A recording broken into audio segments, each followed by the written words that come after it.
오늘은 출애굽기 23장 1절로 13절의 말씀을 살펴보겠습니다. 출애굽기 23장 1절로 13절의 말씀을 같이 읽겠습니다. 너는 거짓된 풍설을 퍼뜨리지 말며 악인과 연합하여 위증하는 증인이 되지 말며 다수를 따라 악을 행하지 말며 송사의 다수를 따라 부당한 증언을 하지 말며 가난한 자의 송사라고 해서 변벽되이 두둔하지 말지니라. 내가 만일 내 원수의 길 잃은 소나 나귀를 보거든 반드시 그 사람에게로 돌릴지며 내가 만일 너를 미워하는 자의 나귀가 짐을 싣고 엎드려짐을 보거든 그것을 버려두지 말고 그것을 도와 그 짐을 부릴지니라. 너는 가난한 자의 송사라고 정의를 굽게 하지 말며 거짓 일을 멀리하며 무죄한 자와 의로운 자를 죽이지 말라. 나는 악인을 의롭다 하지 아니하겠노라. 너는 뇌물을 받지 말라. 뇌물은 밝은 자의 눈을 어둡게 하고 의로운 자의 말을 굽게 하느니라. 너는 이방 나그네를 압제하지 말라. 너희가 애굽 땅에서 나그네 되었은즉 나그네의 사정을 아느니라. 너는 6해 동안 너희 땅에 파종하여 그 소산을 거두고 7째 해에는 갈지 말고 묵혀두어서 내 백성의 가난한 자들이 먹게 하라. 그 남은 것은 들짐승들이 먹으리라. 내 포도원과 감람원도 그리할지니라. 너는 6해 동안에 내 일을 하고 7째 날에는 쉬라. 내 소와 나귀가 쉴 것이며 내 여종의 자식과 나그네가 숨을 돌리리라. 내가 네게 이런 모든 일을 삼가 지키고 다른 신들의 이름은 부르지도 말며 내 입에서 들리게도 하지 말지니라. 아멘. 하나님께서 출애굽한 백성들에게 율법을 이렇게 자세하고도 세세하게 주신 그 이유는 그들을 억압하기 위한 것이 아니라 자유와 정의를 지키는 법을 가르치기 위함이었습니다. 애굽의 종살이에서 해방된 백성에게 필요한 것은 어떻게 자유를 누리며 살 것인가 하였습니다. 늘 자유를 빼앗기다가 자유가 갑자기 주어지면 그것도 자유를 쉽게 누릴 수 있는 것이 아닙니다. 누려본 자가 누리는 것입니다. 그래서 하나님께서 억압에서 자유를 빼앗긴 이런 자들이 갑자기 자유를 맞았을 때 어떻게 법과 질서를 따라서 사회생활을 해야 되는지, 인간관계 속에서 살아야 하는지를 이렇게 하나님께서 다 아시고 미리 이 법 규정들을 제공하고 계신다라고 하는 것을 우리가 알 수 있습니다. 그러므로 하나님의 법은 억압이 아니라 자유의 울타리, 사랑의 질서를 우리에게 가르쳐주고 계십니다. 법에 사랑이, 하나님의 사랑이 듬뿍 담겨 있는 법이다라고 하는 것. 사랑의 질서란 연약한 자를 돌보라는 것입니다. 얼마나 사랑이 많은 말씀이십니까? 연약한 자를 돌보는 것, 너무나도 당연한 이치입니다. 1절에 보면 너는 거짓 풍설을 퍼뜨리지 말며 악인과 연합하여 위증하는 증인이 되지 말며라고 말씀하고 있습니다. 하나님은 공동체 안에서 거짓 소문과 불의한 증언을 가장 미워하십니다. 왜냐하면 거짓은 공동체의 신뢰를 무너뜨리고 하나님의 형상으로 지음받은 사람을 해치기 때문입니다. 잠언 6장에 보면 하나님께서 미워하시는 일들을 말씀하고 있습니다. 여호와께서 미워하시는 것 곧 그의 마음에 싫어하시는 것이 67가지니 곧 교만한 눈과 거짓된 혀와 무죄한 자의 피를 흘리는 손과 악한 계교를 꾀하는 마음과 빨리 악으로 달려가는 발과 거짓말하는 망령된 증인과 및 형제 사이를 이간하는 자이니라. 하나님은 거짓말과 거짓된 혀를 미워하신다라고 하는 것입니다. 그러므로 여러분, 거짓말하는 지도자, 자기가 한 말을 지키지 않는 자, 하나님께서 미워하십니다. 그러므로 여러분, 우리 또한 하나님 편에 서서 거짓말하는 지도자를 우리도 미워할 수밖에 없습니다. 하나님과 우리는 같이 갑니다. 거짓된 말과 혀는 악의 시작입니다. 모든 악은 거짓으로 시작합니다. 그래서 제가 누누이 말씀드리지 않습니까? 누가 거짓말을 하는지 이것을 분별할 줄 모르면 그것은 성도도 아니다. 왜냐하면 그러한 영분별의 은사도 없이 어떻게 선과 악을 분별할 수 있겠습니까? 그러므로 여러분, 하나님의 말씀을 기준으로, 근간으로 세상의 선과 악을 분별할 수 있는 은사를 여러분 다 받으시길 바랍니다. 오늘날도 거짓 뉴스, 왜곡된 정보, 악의적인 비방이 세상을 혼란하게 합니다. 신앙인은 사실을 넘어 진리를 사랑하는 사람이어야 합니다. 진리는 단순한 사실의 정확성이 아니라 하나님 마음에 합한 것을 말합니다. 하나님이 진리십니다. 그러므로 하나님 마음에 합하면 그것이 진리가 된다라고 하는 것입니다. 그러므로 하나님의 자녀는 성령의 지배를 받아 참과 거짓, 선악을 분별할 수 있는 능력을 겸비해야 합니다. 선악을 분별할 수 있는 능력이 없다면 자신이 진짜 신자인가를 의심할 필요가 있습니다. 하나님은 명령하십니다. 그런즉 거짓을 버리고 각각 그 이웃과 더불어 참된 것을 말하라 라고 말씀하고 계십니다. 하나님은 우리의 입술에서 정직함이 흐르기를 원하십니다. 그러므로 우리 그리스도인들은 거짓말하는 것이 참으로 힘들다라고 하는 것, 차라리 정직하게 말하고 따르는 손해를 오히려 감당하는 편이 낫다라고 하는 것입니다. 그리고 발쭉 뻗고 자는 것이 좋습니다. 정신 건강에도 육체 건강에도 좋고 뿐만 아니라 하나님이 두려워서 그렇게 하기가 어렵다 그런 것입니다. 그러므로 정직은 바로 하나님의 품성이요 거짓은 사탄 마귀의 품성이라는 것. 그러므로 우리가 하나님의 길을 따를 것인가 사탄 마귀의 품성을 따라 살 것인가 그것은 우리 성도들이 신중하게 판단하고 살아가야 할 것입니다. 2절 3절에 보면 다수를 따라 악을 행하지 말며 송사에 다수를 따라 부당한 증언을 하지 말며 가난한 자의 송사라고 해서 변벽되이 두둔하지 말지니라 라고 말씀하고 있습니다. 여러분, 여론이 대부분의 사람들이 다 그 길을 따라 한다고 해서 그것이 옳은 것이 아닙니다. 신앙은 다수의 길이 아니라 진리의 길을 따르는 것입니다. 세상이 정의롭습니까? 세상이 공의롭습니까? 이렇게 판단하고 사는 사람은 참으로 말씀을 헛되이 받은 것이다. 세상은 여러분 공의롭지 않습니다. 정의롭지 않습니다. 세상은 악합니다. 왜 악할까요?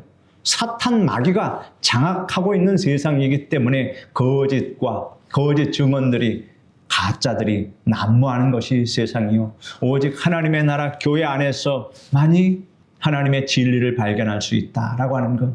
그러므로 우리는 세상과 같이 동행할 수 없다라고 하는 것을 알아야 합니다. 노아의 시대를 여러분 한번 생각해 보십시오. 온 세상이 죄악으로 가득했을 때 많은 사람들이 다 죄악된 길을 따라가면서 정욕대로 살 때 오직 한 사람 노아만이 의를 따라 살았다라고 하는 것을 우리는 발견할 수 있습니다. 그래서 여러분 이 노아의 여덟 가족 외에는 구원받은 자가 없었다라는 이 엄연한 사실이 성경에 기록되어 있습니다. 많은 사람들이 그 넓고 편한 죄악의 길을 갔기 때문에 다 죽었습니다. 다 모래수장됐습니다. 오직 진리의 길을 따른 노아의 가족 8만 살았다라고 하는 것. 사드락 메삭 아벤고도 다수가 우상 앞에 절할 때 홀로 서서 우리는 절하지 않겠습니다 라고 이렇게 담대한 믿음을 외쳤다라고 하는 것입니다. 이 담대한 믿음을 외칠 때 죽을 각오도 했다라고 하는 것입니다. 여러분, 신앙은 목숨을 걸고 신앙생활을 하는 것입니다. 자기 유불리에 따라서 이쪽에 섰다 저쪽에 섰다 여러분 갈아집니다. 신앙은 정조가 있어야 합니다. 정조를 지켜야 합니다. 이것을 지키지 못하면 지옥에 떨어지는 것입니다. 그러므로 주여 주여 하는 자마다 다 천국에 들어갈 것이 아니요 오직 하나님 아버지의 뜻대로 행하는 자라야 들어가리라 라고 말씀하셨습니다. 하나님의 뜻대로, 하나님의 품성대로, 하나님이 기뻐하시는 대로 행하는 것이 바로 믿음. 그러므로 이 믿음이 여러분 결코 쉬운 것이 아닙니다. 그저 예수님 믿으면 되죠. 나는 예수님 믿습니다. 여러분, 그것이 믿음이 아닙니다. 하나님의 뜻대로 행하는 행함이 있는 믿음이 진짜 믿음입니다. 하나님 앞에서 우리는 가짜 믿음과 진짜 믿음을 판별받게 되는 그날이 오게 됩니다. 여러분은 진짜로 하나님을 믿으십니까? 하나님을 믿는 그 믿음이 여러분 예수 그리스도 앞에서 판별된다. 그래서 여러분은 우리는 예수님 앞에서 또 한 번 심판을 받게 됩니다. 믿음은 언제나 진리의 길, 하나님의 길을 따릅니다. 진리 앞에서는 여론을 보는 것이 아니라 하나님의 뜻을 보아야 합니다. 하나님의 뜻은 하나님의 말씀 속에 다 들어 있습니다. 그러므로 하나님의 말씀을 이렇게 날마다 상고할 때에 여러분은 하나님과 동행하는 그런 삶을 살고 있음을 아시기를 바랍니다. 4절 5절 보면 네가 만일 네 원수의 길 잃은 소나 나귀를 보거든 반드시 그 사람에게로 돌릴지며 네가 만일 너를 미워하는 자의 나귀가 짐을 싣고 엎드려짐을 보거든 그것을 버려두지 말고 그것을 놓아 그 짐을 부릴지니라 라고 말씀하십니다. 이 말씀은 단순히 동물을 올려주라는 명령이 아닙니다. 하나님께서 원하시는 것은 미워하는 자까지도 불쌍히 여기는 마음입니다. 예수님께서 너희 원수를 사랑하며 너희를 박해하는 자를 위하여 기도하라 라고 말씀하셨습니다. 바로 이 말씀이 율법의 정신을 완성하시는 말씀입니다. 미국 남북 전쟁 때에 링컨 대통령이 북군 장교들과 회의 중이었습니다. 한 장교가 말했습니다. 대통령님, 우리는 저 남군을 증오해야 합니다. 그러자 링컨이 이렇게 대답합니다. 아니요, 우리는 그들을 증오하지 않습니다.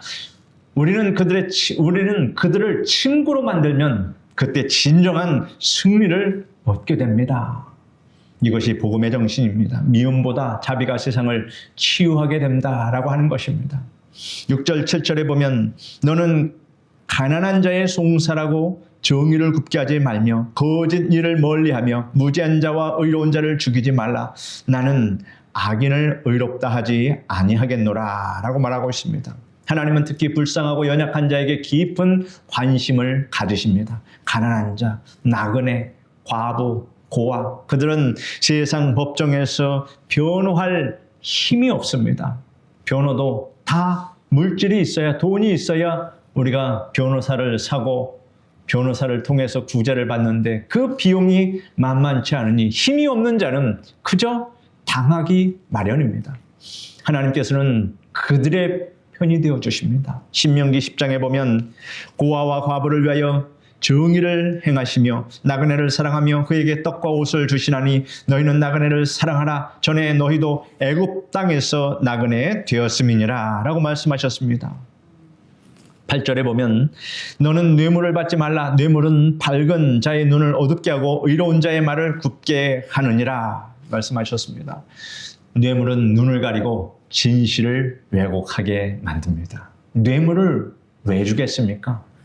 진실을 왜곡해 달라고 하는 것이 바로 뇌물입니다.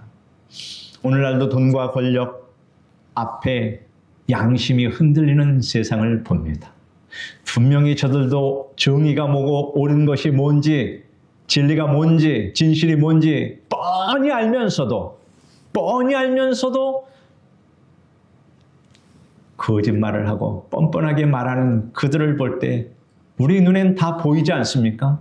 그런데 어떻게 저렇게 뻔뻔하게 거짓말을 국민들 앞에서 하고 있는지를 보면 속이 터지게 됩니다. 왜냐하면 우리 그리스도인들은 바른 양심을 갖고 있기 때문에 누가 거짓말을 하고 누가 진실을 왜곡하는지 뻔히 다 보이는데도 권력 앞에서 그렇게 거짓말을 하는 것. 그 자들이 본질이 마귀고 본질이 악한 자들입니다. 여러분, 이런 자들을 위해서는 기도하면 안 됩니다. 이런 자들을 위해서는 어떻게 해야 됩니까? 하나님께서 악한 자를 심판대 위에 세워서 심판해달라고 기도하셔야 됩니다. 그래서 저들이 기회를 얻어서 회개하면 좋은 것이고 회개하지 않으면 심판대에서 심판을 받고 결국은 인생의 마지막은 멸망을 당하게 된다라고 하는 것입니다. 9절에 보면 너는 이방 나그네를 압제하지 말라. 너희가 애굽 땅에서 나그네 되었은즉 나그네의 사정을 아느니라 라고 말씀합니다.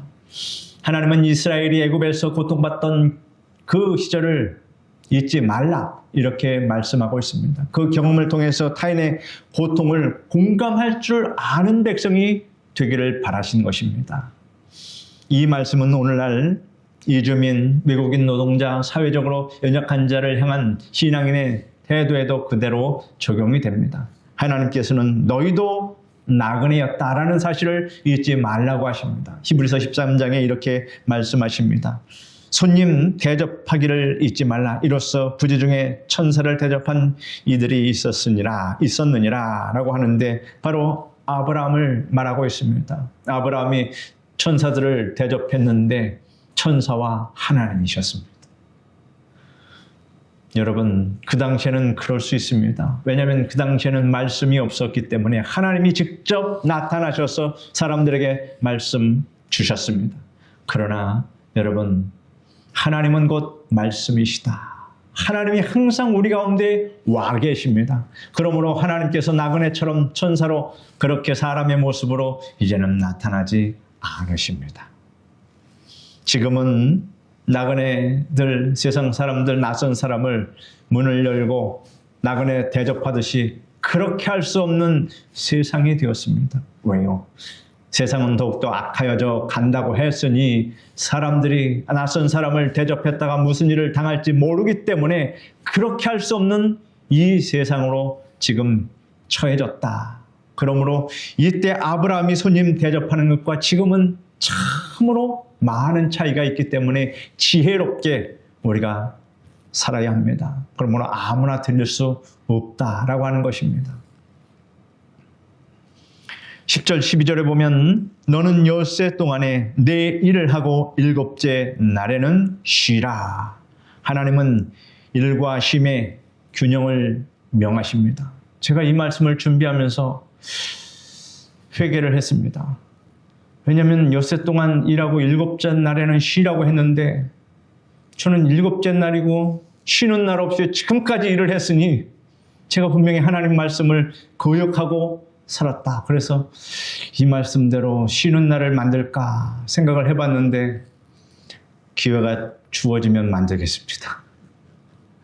그런데 저는 하나님의 일을 일이라고 생각하지 않으니까 하나님의 말씀을 준비하고 교회를 관리하고 성도들을 신방하고 하는 것이 즐겁기 때문에 이건 일이 아닙니다. 그러므로 별로 쉬고 싶은 생각은 없습니다. 그저 이 일을 즐거우며 행복함으로 이렇게 하고 있으니 얼마나 큰 은혜가 됩니까? 6년 동안 농사를 짓고 7년째는 땅을 쉬게 하라는 말씀은 안식년의 원형입니다. 땅도 짐승도 사람도 쉬어야 합니다. 쉼은 단순한 휴식이 아니라 하나님의 사랑을 느끼는 그러한 시간이다. 그저 시간 보내는 육신의 편안만을 생각하는 것이 아니라 그 쉬는 시간에 미처 생각하지 못했던 하나님의 은혜와 사랑을 다시 한번 되새겨 보면서 하나님께서 주시는 평안을 누리는 시간입니다. 시편 127편 2절에 보면 너희가 일찍이 일어나고 늦게 누우며 수고의 떡을 먹음이 헛되도다. 여호와께서 그의 사랑하시는 자에게 잠을 주시는도다 하였습니다. 하나님께서 우리에게 휴식을 주신다. 그러므로 여러분 열심히 일하시고 쉴 때는 하나님 은혜 가운데 평안히 쉬시기를 바랍니다. 하나님은 일곱째 날의 쉼으로 창조를 완성하셨습니다. 우리의 인생도 쉼을 통해서 하나님 안에서 하나님의 사랑을 깨닫게 됩니다. 그래서 우리에게 쉼을 주신 것입니다. 13절에 보면 다른 신들의 이름은 부르지도 말며 내 입에서 들리게 하지도 말지니라. 이렇게 명령을 하고 계십니다. 이 말씀은 앞선 모든 율법의 중심입니다. 거짓을 멀리하고 정의를 행하고 원수를 용서하고 나그네를 돌보며 쉼을 지키는 모든 행위의 근본 이유는 하나님 한 분만을 섬기기 때문입니다. 입술에 다른 신의 이름 이름이 올라오지 않게 하라는 것은 마음에 다른 우상이 자리 잡지 못하게 하라는 것입니다. 어떤 우상 형상만 그것이 우상이 아니라 마음에도 다른 하나님보다 앞선 어떤 것을 생각하지 말고 하나님을 생각하라. 오늘날 우리의 우상은 무엇이 되겠습니까? 돈, 명예, 권력, 성공, 이런 목표들이 우상이 될 수 있다라고 하는 것입니다. 우리 학생들이 좋은 직업을 갖기 위해서 열심히 공부합니다. 여러분, 그것이 목표가 돼서는 안 됩니다. 그러나 세상은 그것을 목표로 하죠. 판검사가 되고 의사가 돼서 잘 먹고 잘 사는 것, 그것을 사탄 마귀는 목표로 줍니다. 여러분, 그건 아닙니다. 의사가 되고 또 판검사가 되고 좋은 직장을 갖는 것은 하나님을 더 잘 섬기기 위한 하나의 수단에 불과한 것입니다. 돈을 많이 버는 것도 그것이 목적이 아니라 그 물질을, 하나님이 주신 물질을 가지고 하나님을 더욱더 영화롭게 하며 복음을 전파하는 데 사용될 도구로서 하나님께서 물질을 주시는 것이지 그것이 목표가 아닙니다. 잘 먹고 잘 사는 것, 그것은 사탄 마귀가 우리에게 잘못된 목표를 심어주는 것입니다. 세상은 다 그렇게 가르칩니다. 그러나 하나님은 먼저 그의 나라와 그의 의를 구하라. 그리하면 이 모든 것을 더하여 주시겠다. 이렇게 약속하셨습니다. 세상의 모든 것을 가지고 우리는 하나님을 더욱더 잘 섬기는데 그것을 수단으로 사용해야 함을 여러분 믿으시기를 바랍니다. 하나님보다 그러한 것들을 더 의지하면 이미 우상의 이름을 부르고 있다라고 하는 이 사실을 우리는 알아야 합니다. 출애굽기 23장의 말씀은 단순히 옛 율법이 아닙니다. 하나님께서 오늘 우리에게 율법으로 사랑과 정의를 요구하며 말씀하십니다. 거짓을 버리고 정직을 말하라. 다수를 따라 악을 행하지 말라. 원수에게도 자비를 베풀라. 가난한 자의 억울함을 풀어주라. 쉼 가운데 하나님을 더욱 사랑하라. 다른 신의 이름을 부르지 말라. 이 같은 하나님의 말씀을 순종하며 살 때 우리의 삶이 하나님의 나라를 보여주는 살아있는 증거가 된다.